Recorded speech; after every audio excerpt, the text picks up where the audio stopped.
ಮತ್ತೆ ನಮ್ಮ ನಾಡು ವಾರ್ತೆಗಳಿಗೆ ಸ್ವಾಗತ. ಇದೇ ಮೊದಲ ಬಾರಿಗೆ ಚೆನ್ನೈನ ಗಿಫ್ಟ್ ಬುಕ್ಸ್ ಕಂಪನಿ ಮಂಗಳೂರಿನ ಹೋಟೆಲ್ ವುಡ್ಲ್ಯಾಂಡ್ಸ್ ಸಭಾಂಗಣದಲ್ಲಿ ಭಾರಿ ರಿಯಾಯಿತಿ ದರದ ಪುಸ್ತಕ ಪ್ರದರ್ಶನ ಮತ್ತು ಮಾರಾಟ ಮೇಳವನ್ನು ಆಯೋಜಿಸಿದೆ. ಚೆನ್ನೈನ ಗಿಫ್ಟ್ ಬುಕ್ಸ್ ಕಂಪನಿ ಇದೇ ಮೊದಲ ಬಾರಿಗೆ ಮಂಗಳೂರಿನಲ್ಲಿ ಪುಸ್ತಕ ಪ್ರದರ್ಶನ ಮತ್ತು ಮಾರಾಟ ಮೇಳ ಆಯೋಜಿಸಿದೆ. ಪತ್ರಿಕಾಗೋಷ್ಠಿಯಲ್ಲಿ ಭಾನುವಾರ ಮಾತನಾಡಿದ ಗಿಫ್ಟ್ ಬುಕ್ಸ್ ವ್ಯವಸ್ಥಾಪಕ ಅನ್ವರ್ ಪಾಷಾ, ಪ್ರದರ್ಶನದಲ್ಲಿ ಭಾರತೀಯ ಮತ್ತು ವಿದೇಶಿ ಪ್ರಕಾಶಕರ 1 ಲಕ್ಷಕ್ಕೂ ಹೆಚ್ಚು ಪುಸ್ತಕಗಳು ಪ್ರದರ್ಶನಗೊಳ್ಳುತ್ತಿವೆ. 10% 85% ವಿಶೇಷ ರಿಯಾಯಿತಿ ದರದಲ್ಲಿ ನೀಡಲಾಗುತ್ತಿದೆ ಎಂದು ತಿಳಿಸಿದರು. ಶನಿವಾರ ಮಂಗಳೂರಿನ ಹೋಟೆಲ್ ವುಡ್ಲ್ಯಾಂಡ್ಸ್ನಲ್ಲಿ ಪುಸ್ತಕೋತ್ಸವ ಆರಂಭಗೊಂಡಿದ್ದು 18ರವರೆಗೆ ಬೆಳಿಗ್ಗೆ 10 ರಿಂದ ರಾತ್ರಿ 9ರವರೆಗೆ ಪ್ರದರ್ಶನ ನಡೆಯಲಿದೆ. ನಮ್ಮ ಸಂಸ್ಥೆ ದಕ್ಷಿಣ ಭಾರತದ ವಿವಿಧ ಸ್ಥಳಗಳಲ್ಲಿ ಪುಸ್ತಕೋತ್ಸವ ನಡೆಸುತ್ತಿದ್ದು, ಇದೇ ಮೊದಲ ಬಾರಿ ಮಂಗಳೂರಿನಲ್ಲಿ ಈ ಪ್ರದರ್ಶನ ಆಯೋಜಿಸಿದ್ದೇವೆ. ವಿವಿಧ ವಯೋಮಾನದವರಿಗೆ ಅಗತ್ಯವಿರುವ ಎಲ್ಲ ವಿಧದ ಪುಸ್ತಕಗಳು ಇಲ್ಲಿವೆ. ವಿಶೇಷವಾಗಿ ಮಕ್ಕಳ ಪುಸ್ತಕಗಳು ಇಲ್ಲಿ ಲಭ್ಯವಾಗಲಿದೆ.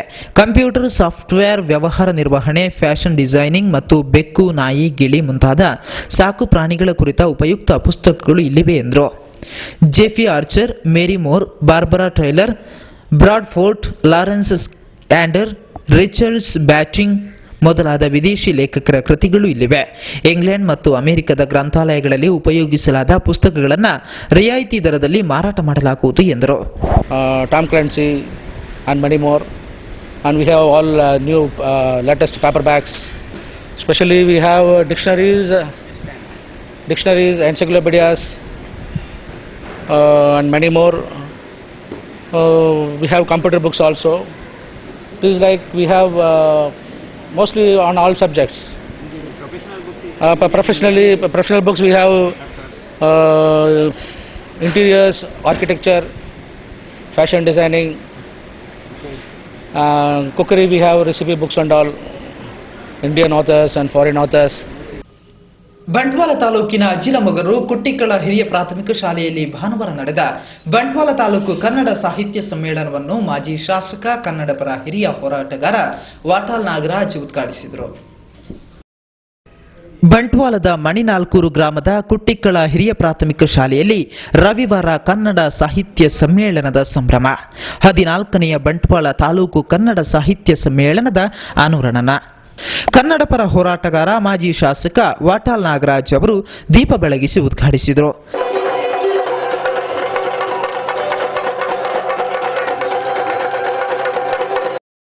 ನಂತರ ಮಾತನಾಡಿದ ವಾಟಾಳ್ ನಾಗರಾಜ್, ಅಖಂಡ ಕರ್ನಾಟಕ ಭಾವನಾತ್ಮಕ ಮೂಲ ಉದ್ದೇಶ ಈಡೇರಬೇಕು.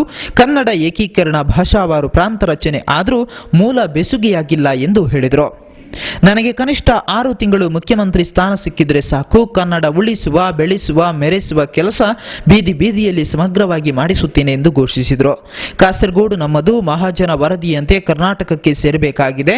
ನಮ್ಮ ಮಂತ್ರಿಗಳಿಗೆ, ಸಂಸದರಿಗೆ ಅದಕ್ಕಾಗಿ ಹೋರಾಟ ಮಾಡಲು ಪುರುಷತ್ವ ಇಲ್ಲ ಎಂದರು. ಇಂದಿನ ಚಲನಚಿತ್ರ ರಂಗದಲ್ಲಿ ರಿಮೇಕ್ ಚಿತ್ರಗಳ ಹಾವಳಿ ಮಿತಿ ಮೀರಿದೆ. ಅಂದಿನ ಕನ್ನಡ ಹಾಡುಗಳಿಗೂ ಇಂದಿನ ಹಾಡುಗಳಿಗೂ ತುಲನೆ ಮಾಡಿದರೆ ಅರ್ಥವೇ ಇಲ್ಲದಂತೆ ಕಾಣುತ್ತದೆ ಎಂದರು. ಕನ್ನಡಕ್ಕೆ ಶಕ್ತಿ ಇದೆ, ಗೌರವ ಇದೆ, ಸಾರ್ವಭೌಮತ್ವ ಇದೆ. ಅದರ ಉತ್ಸವ ಮಾಡುವಾಗ ಯಾವುದೇ ಕಾರಣಕ್ಕೂ ನಾನು ನನ್ನ ಜೀವನದಲ್ಲಿ ತಪ್ಪಿಸಿಕೊಂಡಿಲ್ಲ. ಸುಮಾರು 50 ವರ್ಷಗಳ ಕಾಲ ನಿರಂತರವಾಗಿ ಈ ಕನ್ನಡದ ಸೇವೆಯನ್ನ ಮಾಡಿಕೊಂಡು ಬಂದಿದ್ದೇವೆ. ಧರ್ಮರಾಯ ಮತ್ತೊಂದು ಕಡೆ ಕೃಷ್ಣ, ಒಂದು ಧರ್ಮರಾಯ ಕೃಷ್ಣ ಇಬ್ಬರು ಸೇರಿದಾಗ ಇದು ಮಹಾಭಾರತದಲ್ಲಿ ಬಹಳ ಅತ್ಯಂತ ಅದ್ಭುತವಾದಂತಹ ಶಕ್ತಿ. ಮಹಾಕೃಷ್ಣ ಮತ್ತು ಧರ್ಮರಾಯ ಇದು ನಿಜಕ್ಕೂ ಬಹಳ ಅದ್ಭುತ ಶಕ್ತಿ. ಇವರೆಲ್ಲರೂ ವೇದಿಕೆ ಮೇಲಿರುವಾಗ ನನಗಂತೂ ಬಹಳ ಸಂತೋಷ ಆಯಿತು. ಅಕ್ಕರ ಮಾಲಿದ ಸಮ್ಮೇಳನ ಸ್ಮರಣ ಸಂಚಿಕೆಯನ್ನು ಇದೇ ಸಂದರ್ಭದಲ್ಲಿ ವಾಟಾಳ್ ನಾಗರಾಜ್ ಬಿಡುಗಡೆ ಮಾಡಿದರು.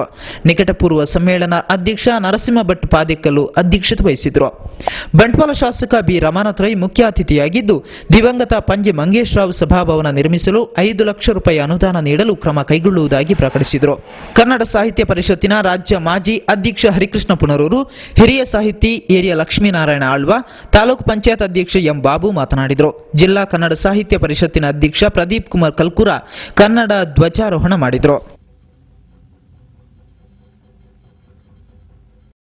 ಇದಕ್ಕೂ ಮುನ್ನ ಕನ್ನಡ ಭುವನೇಶ್ವರಿ ಮೆರವಣಿಗೆಯನ್ನು ಸರಪಾಡಿ ಗ್ರಾಮ ಪಂಚಾಯತ್ ಅಧ್ಯಕ್ಷೆ ವನಿತಾ ಗೌಡ ಉದ್ಘಾಟಿಸಿದರು. ಜಿಲ್ಲಾ ಪಂಚಾಯತ್ ಸದಸ್ಯ ಎಂ ತುಂಗಪ್ಪ ಬಂಗೇರ ರಾಷ್ಟ್ರ ಧ್ವಜಾರೋಹಣ ಮಾಡಿದರು. ತಾಲೂಕ್ ಪಂಚಾಯತ್ ಸದಸ್ಯೆ ಕಾಂಚಲಾಕ್ಷಿ ಪುಸ್ತಕ ಪ್ರದರ್ಶನ ಉದ್ಘಾಟಿಸಿದರು. ಬಂಟ್ವಾಳ ಕನ್ನಡ ಸಾಹಿತ್ಯ ಪರಿಷತ್ತಿನ ಅಧ್ಯಕ್ಷ ಬಿ ತಮ್ಮಯ್ಯ ಪ್ರಸ್ತಾವನೆಗೈದರು.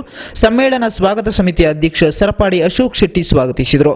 ತಾಲೂಕು ಕನ್ನಡ ಸಾಹಿತ್ಯ ಪರಿಷತ್ತಿನ ಕಾರ್ಯದರ್ಶಿ ವಿ ಸುಬ್ರಹ್ಮಣ್ಯ ಭಟ್ ಕಾರ್ಯಕ್ರಮ ನಿರ್ವಹಿಸಿ ಸಂಪತ್ ಕುಮಾರ್ ಮುಂಡ್ರೇಲು ವಂದಿಸಿದರು. ಅಂಕಣಗಾರ್ತಿ ಡಾಕ್ಟರ್ ಧರಣಿ ದೇವಿ ಮಾಲಗತ್ತಿ ಸಮಾರೋಪ ಭಾಷಣ ಮಾಡಿದರು. ತಲಪಾಡಿ ಮಂಗಳೂರು ಚತುಷ್ಪಥ ಕಾಮಗಾರಿ ಇನ್ನೂ ಆರಂಭವಾಗದಿದ್ದರೂ 3 ಸೇತುವೆಗಳ ನಿರ್ಮಾಣ ಕಾರ್ಯ ಭರದಿಂದ ಸಾಗುತ್ತಿದೆ. ಕುಂದಾಪುರ ತಲಪಾಡಿ ಚತುಷ್ಪಥ ಕಾಮಗಾರಿ ಭರದಿಂದ ಸಾಗುತ್ತಿದೆ. ಆದರೆ ಪಂಪ್ವೆಲ್ ತಲಪಾಡಿ ಚತುಷ್ಪಥ ಕಾಮಗಾರಿ 45-60 ಮೀಟರ್ ಎಂಬ ತಗಾದೆಯಿಂದಾಗಿ ವಿಳಂಬವಾಗುತ್ತಲೇ ಇದೆ. ಇದೇನಿದ್ದರೂ ನೇತ್ರಾವತಿ ನದಿ ಸೇರಿದಂತೆ 3 ಸೇತುವೆಗಳ ಕಾಮಗಾರಿ ಭರದಿಂದ ಸಾಗುತ್ತಿದೆ. ಹೆದ್ದಾರಿ ಇಲಾಖೆಯ ಅಧೀನದ ನವಯುಗ ಕನ್ಸ್ಟ್ರಕ್ಷನ್ಸ್ ಕಂಪನಿಯ ಸುಮಾರು 3 ಸೇತುವೆಗಳನ್ನು 2 ವರ್ಷಗಳಲ್ಲಿ ಪೂರ್ತಿಗೊಳಿಸುವ ನಿಟ್ಟಿನಲ್ಲಿ ರಾತ್ರಿ ಹಗಲೆನ್ನದೆ ಕಾಮಗಾರಿ ನಡೆಸುತ್ತಿದೆ. ತುಂಬಿ ತುಳುಕುವ ನೇತ್ರಾವತಿ ನದಿಗೆ ಸಂಕ ಕಟ್ಟುವುದು ಅಷ್ಟೇನೂ ಸುಲಭವಲ್ಲ. ಆದರೂ ಸಲೀಸಾಗಿ ಕಾಮಗಾರಿ ಈಗಾಗಲೇ 3ನೇ 1 ಭಾಗ ಪೂರ್ತಿಗೊಳ್ಳುತ್ತಿದೆ. ಸ್ಥಳೀಯ ಜನರಿಗೆ ಇದು ಗೊತ್ತಿಲ್ಲ. ಸುಮಾರು 50 ಜನ ಕಾರ್ಮಿಕರು ಸೇತುವೆ ನಿರ್ಮಿಸುವಲ್ಲಿ ತೊಡಗಿದ್ದು ಸುಮಾರು 771 ಕೋಟಿ ರೂಪಾಯಿ ವೆಚ್ಚದಲ್ಲಿ 3 ಸೇತುವೆಗಳು ನಿರ್ಮಾಣಗೊಳ್ಳುತ್ತಿದೆ ಎಂದು ಮಂಗಳೂರು ಶಾಸಕರಾದ ಯುಟಿ ಖಾದರ್ ತಿಳಿಸಿದ್ದಾರೆ. ತಲಪಾಡಿಯಿಂದ ನಂತೂರಿನವರೆಗೆ ಈ ಒಂದು ರಸ್ತೆ ಅಗಲೀಕರಣ ಬಗ್ಗೆ ಕೂಡ ಇವತ್ತು ರಾಜ್ಯ ಸರ್ಕಾರ 45 ಮೀಟರ್ ಅಂತ ಹೇಳಿದೆ. ಕೇಂದ್ರ NHI ಇವತ್ತು 60 ಮೀಟರ್ ಅಂತ ಹೇಳಿದಂಥ ಸಂದರ್ಭ ಇವತ್ತು ಆ ಒಂದು ದ್ವಂದ್ವ ನಿಲುವಿನಿಂದಾಗಿ ಇವತ್ತು ಎಕ್ವಿಷನ್ ಪ್ರಾಬ್ಲಮ್ ಕೂಡ ಸ್ವಲ್ಪ ತಡವಾಗಿದೆ. ಬಹುಶಃ ಇದು ಈ ಪ್ರದೇಶದ ಕೆಲಸಗಳನ್ನು ಸ್ವಲ್ಪ ನಿಧಾನಗೊಳಿಸಿ ಕೂಡ ಒಂದು ಕಾರಣ ಇವತ್ತು ಆಗ್ತದೆ ಅಂತ ಹೇಳಿಕೊಂಡು ನಾವು ಕೂಡ ಕೇಂದ್ರ ಸರ್ಕಾರ ಇವತ್ತು ಹೇಳಿದ್ದೇವೆ. ಎಷ್ಟು ಇವತ್ತು ಈ ಒಂದು ರಸ್ತೆಗೆ ಅಗತ್ಯ ಇದೆ 445 ಮೀಟರ್ ಅಷ್ಟಕ್ಕೆ ಸೀಮಿತಗೊಳಿಸುವ ಕೆಲಸ ಕೂಡ ಮಾಡಬೇಕಂತ ಕೇಳಿದ್ದೇವೆ. ಮುಂದಿನ ದಿನಗಳಲ್ಲಿ ಯಾವ ರೀತಿ ಆಗ್ತದೆ ನಾವು ನೋಡಿದ್ದೇವೆ. ಒಟ್ಟಾರೆ ಚತುಷ್ಪಥ ಯಾವಾಗ ಪೂರ್ತಿಗೊಳ್ಳುವುದೋ ಗೊತ್ತಿಲ್ಲ. ಆದರೆ ಸುದೃಢವಾದ ನೇತ್ರಾವತಿ ಸೇತುವೆ 2 ವರ್ಷದಲ್ಲಿ ಯಾರಿಗೂ ಅಡೆತಡೆ ಇಲ್ಲದೆ ಪೂರ್ತಿಯಾಗಲಿದೆ ಎಂಬುದು ಎಲ್ಲರ ನೆಮ್ಮದಿಗೆ ಕಾರಣವಾಗಿದೆ.